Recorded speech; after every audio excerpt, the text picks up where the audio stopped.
also always strange to have this conference with remote and physical participants, and sometimes not even remotely or physical. So it's yes. And thanks to the organizers for having built this very resilient conference. It's so really a challenge. So next speaker is also Ivo, and Ivo is with us, so he will be able to answer to your questions, but then he preferred also to show you the recorded version too, and so we can start with Ivo's presentation and then he can answer to your questions. Welcome to the presentation on environmental audit of existing transport infrastructure. First, listen to a short story of two roads in the northern part of the Czech Republic. Each of these two roads tell us a completely different story from the environmental point of view. We have National Road 35, whose newest section was put into operation in 2014, and National Road 13, which was opened to traffic already in 1980s. The younger of the roads has a lot of environmental features. On the 8-kilometer section we find 4 long bridges over the valleys, a green bridge, noise barriers with horizontal stripes to avoid burst strikes, fencing, barriers and underpasses for amphibians, retention ponds to accumulate water from the roadway, and a lot of trees was planted to improve the landscape along the road. This is contrasted with the road 13, which is even partly 4 lanes, but has no facilities for wildlife migration. The culverts are totally inappropriate in design, constituting an impassable barrier on the watercourse. There is a farm road overpass, but this is a purely technical solution, suitable only for the passage of machinery. These contrasting examples show us 2 important lessons. On the positive side is that new roads have made significant progress in environmental design. On the negative side is that all roads create huge environmental burdens. So if we want to comprehensively address environmental problems, old infrastructure is crucial. Here we look at a map of the road network from the perspective of the time of its construction. Whereas for motorways, more than 40% of the existing network was built after 2000, in the case of national roads, it is only a slightly more than 6%. The main obstacle to solving the problem of old infrastructure in the Czech Republic is the absence of mandatory legislative and current methodological processes. Systematic environmental assessments such as CEA or EIA are continuously in place for new constructions.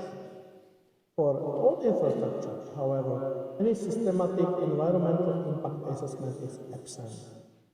This exists only for partial issues related to public health, such as noise or air pollution. These were the reasons why we designed and developed a methodology for environmental auditing of existing transport infrastructure. The audit is aimed primarily at road managers, who should use it as a basis for planning and optimization measures.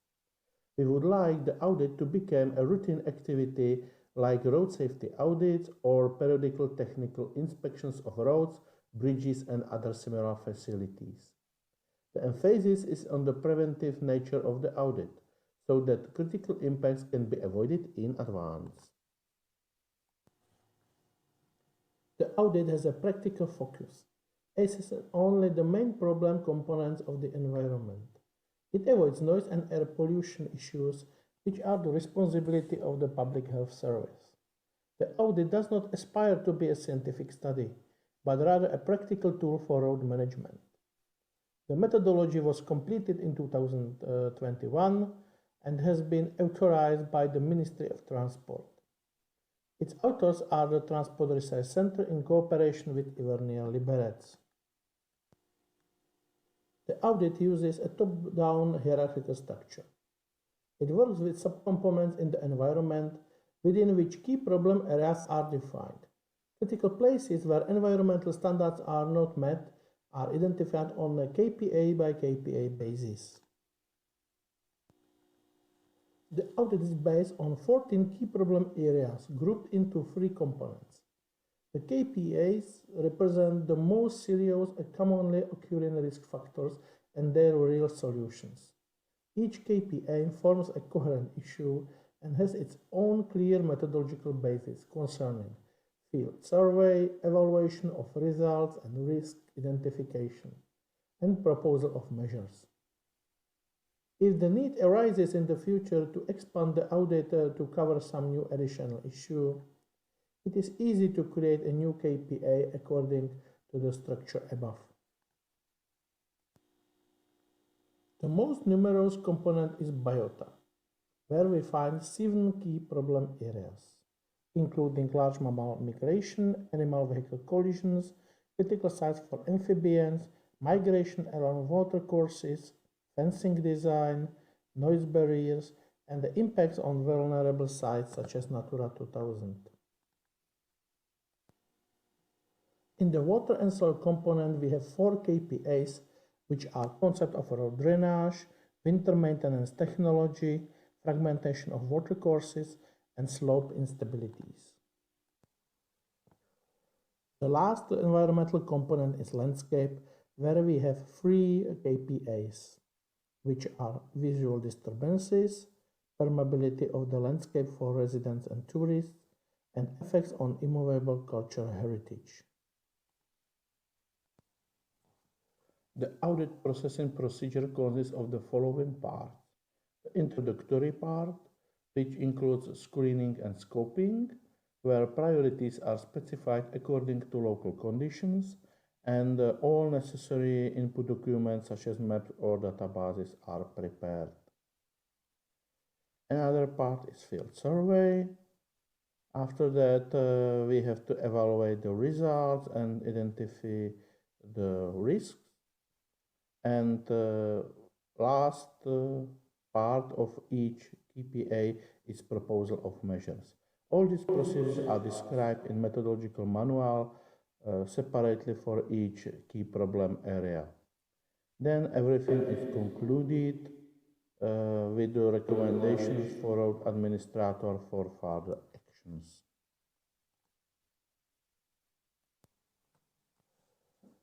EADA may become the stimulus for addressing all environmental burdens on existing roads. It is a certified methodology of the Ministry of Transport of the Czech Republic. Its application is currently on a voluntary basis, but as the vast majority of the transport network in our country is state-owned, the application of audit is in the hands of the state administration. This summary brings us to the end of the presentation. The methodology is practical in nature and focuses on problems that can be solved within the competence of individual road managers. Its outputs are applicable for preventive protection of the environment and for planning subsequent management actions. The EADA methodology is one of ways of addressing the serious problems of the environmental impact of the old network segments. And finally, a bit of optimistic news about National Road 13, which I mentioned in the introduction. The construction of an aqueduct began this year. More than 20 years after its first design proposal saw the light of the day. Thanks for your attention.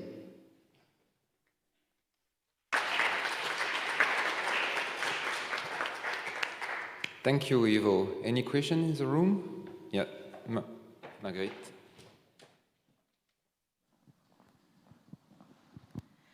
Thank you for this interesting presentation.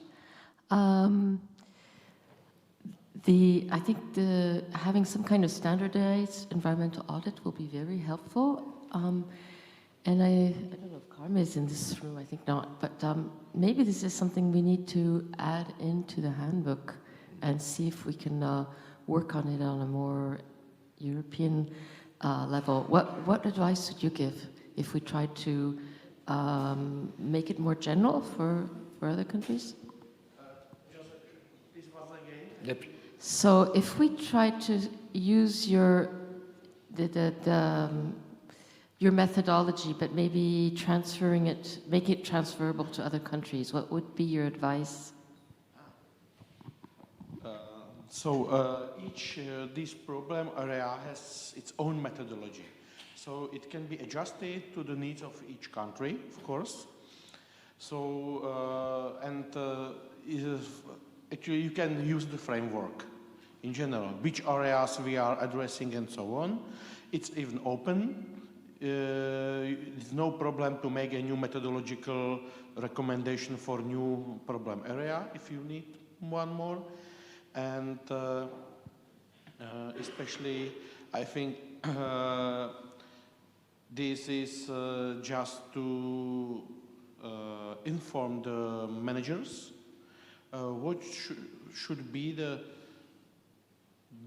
tiny everyday changes, say like please clean the culvert for animals to, like amphibians, to be able to pass it or something like this. And that should be the message for your infrastructure providers as well. Okay, so for the transferable is the framework for me, and the methodology for each key problem area should be adjusted for every country according to their legislation, the habits which are used in, and we really want, as a result of this, the managers use it like for the regular maintenance, say, made better. Other question? May I ask you a question, Ivo? You tested this methodology on real roads. What is your results about the cost? Because if you want to apply it in a large scale, and what is the average cost you estimate per kilometer for part of roads? Have you some ideas on that point? Good question. We of course try and test the audit on 3 roads, which one motorway section, like 15 kilometers. Then you have a first class road and one second class road. To have an example how the audit output should look like. So, but it's in days. Okay. You need at least one for such section, say 10-15 kilometers. You need at least 1 day of field work to look around. Before the field work, you need some scoping to collect the maps, information, everything, and then you have to process the results and make some recommendations. So it's several days, or say 2 weeks. Okay, 2 weeks for something like this. Kilometers? Yes, okay. I think complete work, so something like this.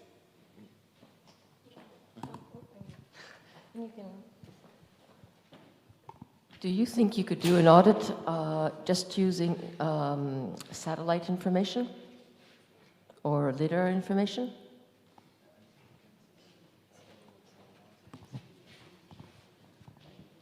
Which information?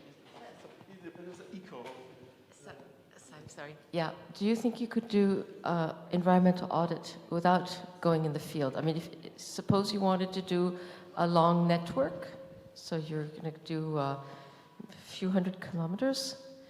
Do you think you could do it using satellite information and other global information? I mean, from the air, lidar, whatever. We use it in the way that first just collect data from the desk, then you must go to the field because you need to know current state of each feature of the road, every culvert, every barrier. You have to look for, say, some disturbances in the slopes and everything, so you have to inspect it. So it is not possible to do it just only from the desk and to imagine that you make a, how to say, simply to make things easy for you. Thank you. As far as I see, there's no question from the chat, but I would like to ask you something, Ivo. I mean, do you think it's possible to also apply it on railways, or with some adaptations, of course? Is there any idea or project in the pipeline to also apply it on railways? We didn't try it, yes, but I think with some changes, of course, and adjustments in the general framework should work for any kind of infrastructure, definitely. But you know, railways is their word for own, at least in Czech Republic, okay. And they do not like anyone much to work with their word. So it's quite. Then it's the question of applicability, because they don't want people from outside to change something in their world. But in general, I think the framework is working for all kinds of infrastructure. Yeah.